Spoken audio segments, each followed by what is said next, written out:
他告诉那个叶景天，我不要剪短，你不要帮我剪短。 엉엉엉 우는 거예요.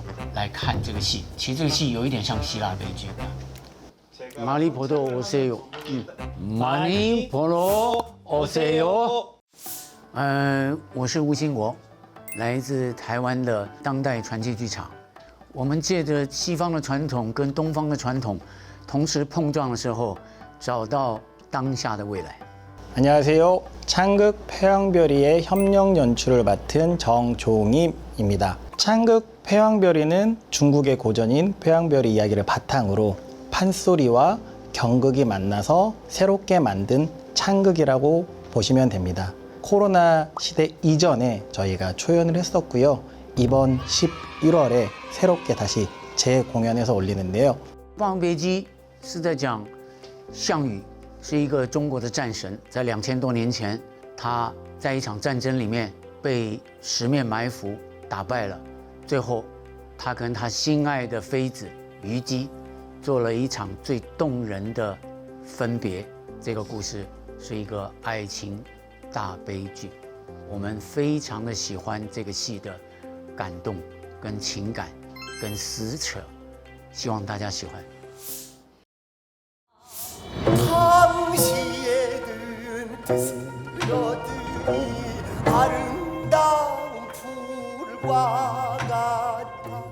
这是我们的第一场戏啊，《乌江之歌》，一个灵魂出现了啊，然后呢，他在这个缥缈的宇宙中，他仔细去看他的男人项羽，他很小的时候是什么样的，用一个月亮的感觉啊，其实是月亮是在东方，尤其在中国是最能表现情感的，像中秋啊这样的感觉。 진짜 이 장면 만들려고 며칠 동안 고생을 많이 했었던 기억이 있어요. 배우분들 하나하나 움직임, 우위를 상징하는 풀잎 하나하나 살랑살랑살랑 할 수 있게 한 줄로 서서 이렇게 도는 장면들이 있어요. 그것도 이렇게 딱 맞춰서 도는데 다 하나하나 계속 반복 연습을 통해서 이 장면을 만들었던 기억이 나네요.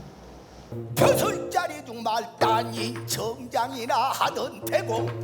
지금 보시는 장면 이제 홍문현, 장량, 유방, 아부, 항백 이렇게 네 명이서 판소리로 정말 장면을 쭉 이끌어가는 부분인데 한번 틀리면 다시 처음부터 해야 돼요.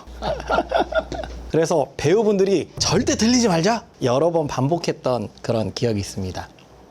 因为项羽在刘邦的装腔作势里面，非常低三下四的表现里面，居然放掉他了，让整个中国历史转过来。那也是一个潘寿丽最好表现的一个力量。他的本名我记得叫李忠烈，好像就是非常有力的哈。他在这个戏里面也是，他主导了全场，然后他是一个非常老的演员，我对老演员非常的佩服，因为他们有舞台很好的经验。我觉得这场戏是非常精彩的啊，我相信很多观众会非常喜欢。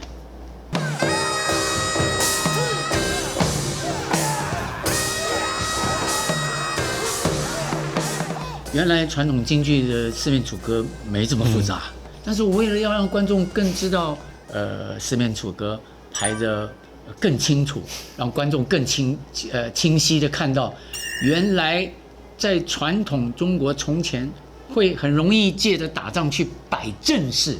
사실 오늘도 이 장면 연습하다가 왔거든요. 이번 공연에는 창극단 단원 선생님들이 다 출연해요. 관객들이 진짜 눈으로 와 할 수 있는 장면이지 않을까 싶습니다. 15 혼인을 약속했지요. 我觉得这场戏是《霸王别姬》里面的最重要的一个情感戏。这个情感在他们生离死别的中间，霸王愤怒地唱出了力拔山兮，就是我的力量总有这么大，但是今天我还是被围困在这了。他看到虞姬为他舞剑，内心的那种挣扎。虞姬拼命的跟他喝酒、唱歌，舞剑给他安抚他。我觉得这一点是比原来我们传统的京剧的《霸王别姬》更有一种情感流露在里面。那个项羽抱着他的时候啊，在生命的呐喊，在哭泣，在为了爱情。这个不是京剧有的，京剧到了这个虞姬自杀的时候，那个项羽扶着他就结束了。但是我们不希望它结束，我们还要看到项羽的内心的挣扎。 저희가 이제 첫날 런수를 했을 때 보건 씨가 준수 씨를 안고 소리를 하는데 본인이 엉엉엉 우는 거예요. 모두가 감동을 받았고 그 감동이 사실 공연까지 이어져서 그런 장면이네요. 어쭈야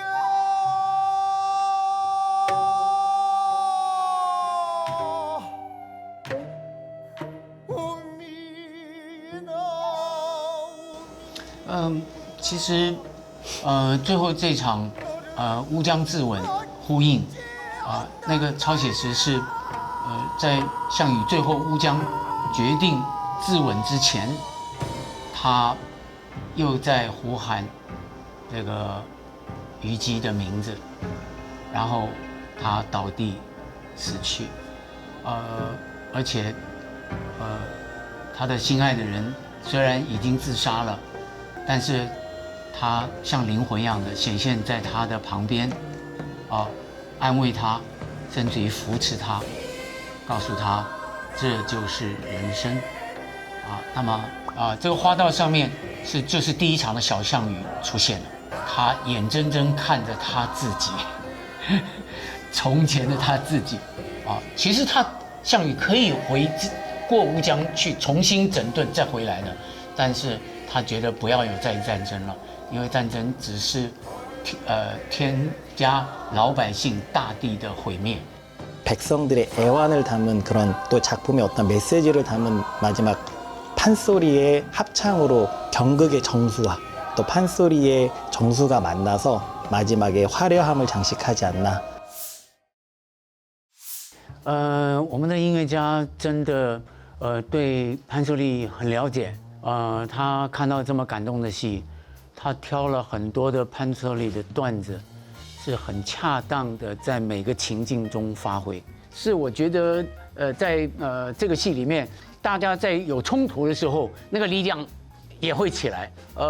韩国潘秀丽作曲的一个国宝，请你们珍惜它。 这是一个很好的机会，来跟观众做交流。那也希望做一个很精彩的，有爱情、有战争、有政治、有有生离死别，那我当然我觉得这是为什么那么多观众来支持。 사실 한국이라는 문화적인 어떤 공연장의 특징이 있는데 그것들을 다 감싸 안으시면서 본인의 방향을 도출해내시는 모습을 보면서도 되게 많이 배우면서 나중에 경극의 또 다른 작품이 창극이랑 또 만나면 또 어떻게 그림이 그려질까라는 상상도 좀 해봤습니다. 연출님 건강하시고 또 뵀으면 좋겠네요. 감사합니다. 감사합니다. 많이 보러 오세요.